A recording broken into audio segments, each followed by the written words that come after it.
айтып коеюн, 75 аксакал, көксакалдын каты боюнча кайрылуулар дагы эле болуп атыптыр. Коомчулукта бир топ жерде ошол биздин журналисттер дагы ушул жерге келип депутаттардан сурап, депутаттар дагы менден дагы көп сурап атат. Ал боюнча жалпы мындай маалымат берип коеюн. Менин биринчи эле иш күнүмдө ал кат кайсыл жерде деген аныктаманы жүргүзгөнбүз. Анын алкагында ал кат дароо эле Конституциялык комитетке түшүп кароого жиберилгени маалым болгон. Биз бир топ убакыттан кийин бир белгисиз себептер менен жагдайларды түшүнбөй эмне болуп атканын биз ал жерде комиссия түзүү чечимин кабыл алып, мен өзүмдүн тескеме менен ички комиссия түзүлүп, толук түрдө кагаз кантип бул жака келгенин жана кантип Конституциялык комитетке түшүп кеткенине чейин бардыгын аныктап чыккан.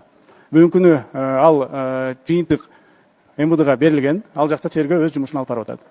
Айтып кете турган нерсе, чын-чынына келгенде ал кат бул жака жогорку кеңешке келип келе электе, аны бул жакта кадимкидей эле күтүп тосуп алган. Алып келген адам бул жерден алып келгенден кийин андан соң билесиздер, процедура боюнча кат өз жолу менен тийиштүү мындай депутатка болсо депутатка, төрага болсо төрага, айтор өз жолу менен кетет.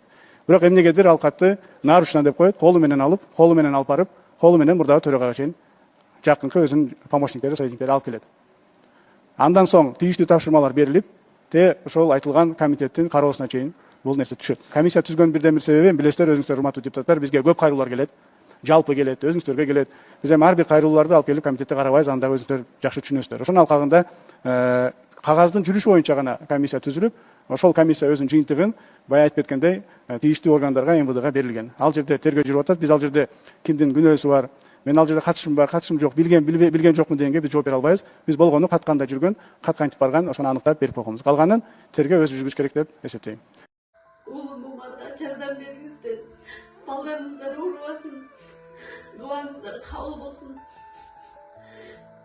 Аллахым жеңил сыноо берсин. Уулумдун кыйналып жашаганын каалабайт элем.